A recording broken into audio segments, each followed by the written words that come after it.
Imagine this, a lonely man named Patrick living in an isolated trailer, trying to keep to himself. But one night, a mysterious woman knocks on his door seeking shelter from a violent storm. She doesn't know it yet, but this seemingly innocent request will unlock a dark secret from Patrick's past. What starts as a simple act of kindness turns into a nightmare of twisted revelations. Just when you think you've figured it out, bam! The shocking truth will blow your mind. Before we dive into this wild ride, make sure you hit that subscribe button and turn on the notification bell. Dropping a like and a comment is the least you can do to show some love. And like we always say, even if some stories seem the same, they ain't never the same when I'm the one telling them. The story begins on a dark, stormy night. Rain hits the windows like tiny fists, hammering the sides of a lonely, broken-down trailer. Inside lives a quiet man named Patrick. He's older, with eyes that never seem to rest. Something about him feels off. He walks from room to room like the walls are closing in. He keeps staring at the ceiling, like something above is watching him back. In one shaking hand, he holds a small glass vial. Maybe it's medicine, maybe it's something worse. Outside, thunder rumbles like a warning. Then, bang! A knock at the door. Loud, sharp. Patrick jumps, yelling for the stranger to go away. But the knock comes again and again. Then, a voice. A soft one. A woman's voice. She says she needs help. She sounds scared, wet, cold. Patrick doesn't trust it, but he opens the door. There she stands. A girl, young, pale, and shaking all over from the freezing rain. We never learn her real name. We just call her Angela. Patrick stares at her like he's seen a ghost. Nobody ever comes here. Not during a storm. Not to his door. Angela says she's not looking for trouble. She just wants shelter. Just for the night. She says she needs a ride to the city. Patrick tells her his car's broken. No buses come through here. Not tonight. Not ever. He pauses for a moment, thinking. Then he opens the door wider and lets her in. The trailer may be dry, but something inside is still dripping with danger. Patrick hands her a towel and mutters an apology for taking so long to answer the door. He blames the local kids, who like to knock on his door as a prank. Angela accepts the towel but sits carefully, watching him closely, unsure if she can trust him. She's alone, in a stranger's home,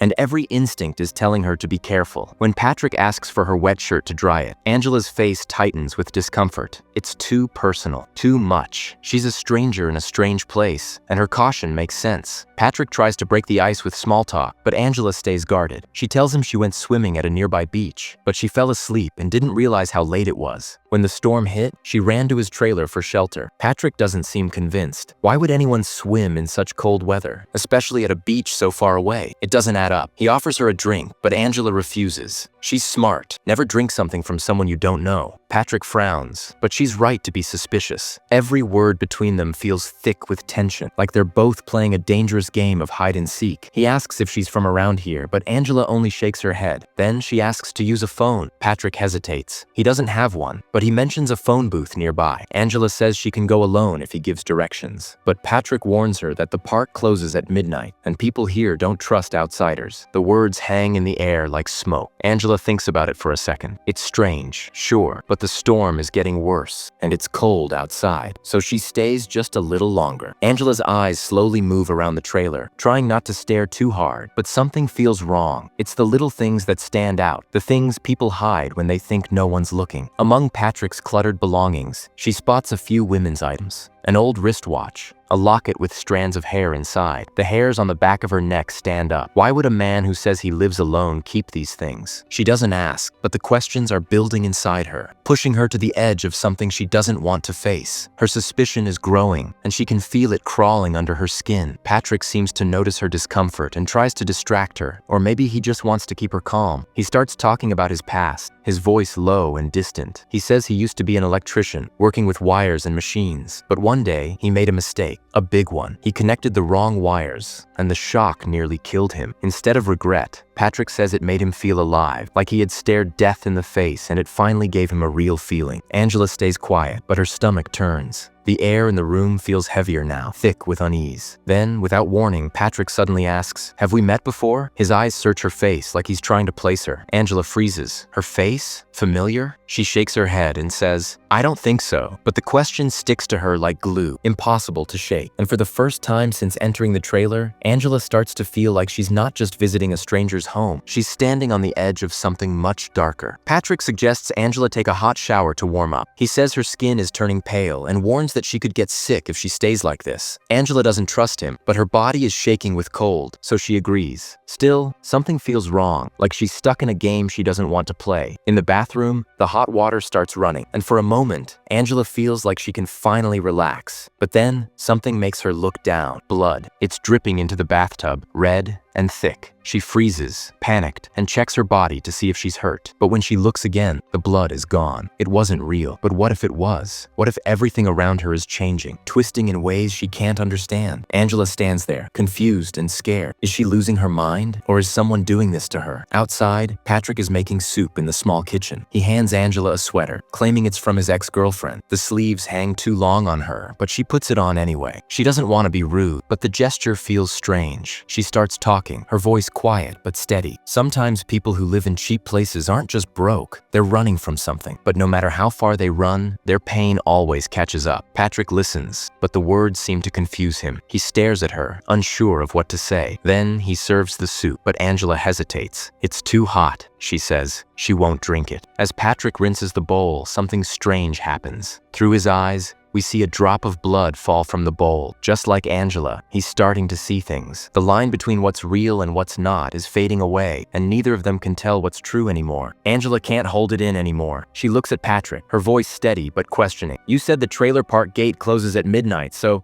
how did I get in? Patrick stops dead in his tracks. He blinks, a flicker of panic crossing his face. He was about to ask her the same thing. For a moment, neither of them says anything. The silence is heavy, like it's waiting for something bad to happen. Then, suddenly, there's a loud knock at the door. Patrick jumps, his eyes wide with fear. He rushes to check, but when he opens it, no one's there. Outside, something rustles, like whispers in the wind. Patrick's hands tremble. He mutters under his breath, suspecting that Angela might have told someone where he was. Angela quickly denies it, but her words sound distant, even to herself. Angela's heart races when she hears it, the jingle of keys. The door is locked, and she can't get out. She feels trapped. Her eyes dart around the room, her breath shallow. She's not just locked in the trailer. She's locked in his mind. The fear crawls deeper, making her hands shake. To avoid drawing suspicion, she quietly pours the soup into Patrick's shoes. It's the only thing she can do to feel like she's in control. Patrick doesn't notice at first. He's too busy preparing another drink, holding that small vial in his hand like it's some kind of secret. Whatever's inside it, it's messing with both their heads. Angela feels it too, like something cold and dark slipping into her thoughts. Then, without warning, the lights go out. The room is swallowed by darkness, and the silence feels too thick, like it's watching them. Angela's pulse quickens. How far is the phone booth? She asks, her voice trembling in the dark. Patrick's voice is calm, but there's something off about it. Doesn't matter now. The whole area's lost power. His words hang in the air, full of strange finality. And then he says something else, his voice turning icy, almost mocking. My shoes are full of soup, by the way. Angela feels her face go hot with shame. He knows what she did. Still, Patrick softens his tone. You don't need to be afraid of me. You can leave if you want, but the invitation feels empty. Angela knows that no matter what, leaving isn't an option anymore. Patrick's calm voice makes Angela feel a bit guilty. She's been so scared and suspicious, but maybe she was wrong about him. Maybe he really was trying to help. She hesitates for a moment, then apologizes for doubting him. After all, he did let her in when she was lost and cold. Patrick heads to the fuse box to check the power. Angela, still uneasy, decides to follow him. In the low, flickering light, she spots something strange, a hammer, stained with what looks like blood. Her stomach churns, but when she blinks, the hammer is gone, like it was never there. Another illusion? Or is she starting to lose her mind like Patrick? Angela's eyes widen in horror when she sees something even worse, a deep wound on Patrick's back. He brushes it off, not seeming to care, and heads to the bathroom for medicine. Angela feels the weight of fear pressing down on her chest. She can't just sit there anymore. She sneaks into the bathroom, her heart pounding. In a small box, she finds a collection of earrings, way too many for just one person. One earring catches her eye. It's hers. She freezes. Her earring. How? She doesn't remember losing it. The cold grip of fear tightens around her throat. Angela rushes out of the bathroom and confronts Patrick. Why do you have my earring? She demands. He looks confused, almost innocent. You must be mistaken, he says, his voice low, but Angela isn't buying it. This feels too wrong. Unlock the door, she demands again, her voice shaky but firm. Patrick's face hardens, and for the first time, his calm demeanor cracks. You people are all the same, he spits. his voice rising. You come into someone's life, and the second they show you kindness, you start accusing them. Angela feels her anger spark, but Patrick doesn't stop. He continues, his words growing cold. I gave you food, shelter, and safety, and now you're blaming me. Angela's voice breaks as she shouts at him, let me out. Patrick doesn't flinch. Instead, he sits down, staring at her with an eerie calmness. The door's not locked. You can leave, he says, his words slow and chilling. Angela stands frozen in the room, a mix of fear and confusion swirling inside her. Does he really mean it? Or is he playing a game with her? Angela hesitates, her hands shaking as she checks the door. To her surprise, it's not locked. The door swings open easily, and for a moment, she feels like the ground has been pulled out from under her. Had she been wrong all along? Was it all just in her head? The realization